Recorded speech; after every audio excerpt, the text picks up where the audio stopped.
Hi అండి, చూస్తున్నారు కదా, మేమైతే 2 o'clockకి బయలుదేరాం అనమాట. ఎక్కడికి అనుకుంటున్నారా? కరెక్ట్గా 6 అయ్యేటప్పటికి రాజమండ్రి దాటేసాము. ఇంకా విజయవాడ అయితే వెళ్తున్నామండి. చూస్తున్నారు కదా, విఐపి పాస్ అయితే ఇచ్చారు మనకి. సీఎం గారు మీటింగ్ అండి.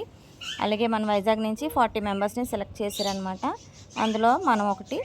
సో ఇంకా అక్కడికి వెళ్ళిపోయాము. కరెక్ట్గా 8:30 కల్లా విజయవాడ చేరుకున్నాం. లక్షల్లో జనాలు అయితే ఉన్నారండి. చూస్తున్నారు కదా, సీఎం గారు వచ్చారు.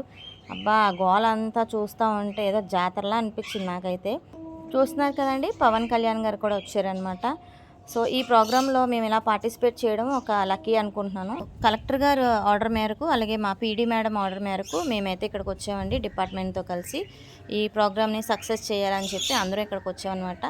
ప్రత్యేకంగా ఇన్విటేషన్ రావడంతో మేము వైజాగ్ నుంచి బయలుదేరాము. మనకైతే ఇన్విటేషన్తో పాటు మనకి పాసులు కూడా ఇచ్చారండి. చూస్తున్నారా జనాలు ఎంతమంది ఉన్నారో, లక్షల్లో జనాలు అనమాట. అసలు ఈ ప్రోగ్రామ్ ఏంటనుకుంటున్నారా? స్వర్ణాంధ్ర కోసం అండి, విజన్ 2047 అనమాట ఈ ప్రోగ్రామ్ వచ్చేసి. అయితే చూస్తున్నారు కదండి, మిగతా అప్డేట్ అంతా కూడా నేను నెక్స్ట్ షార్ట్లో అప్లోడ్ చేస్తాను. బాయ్.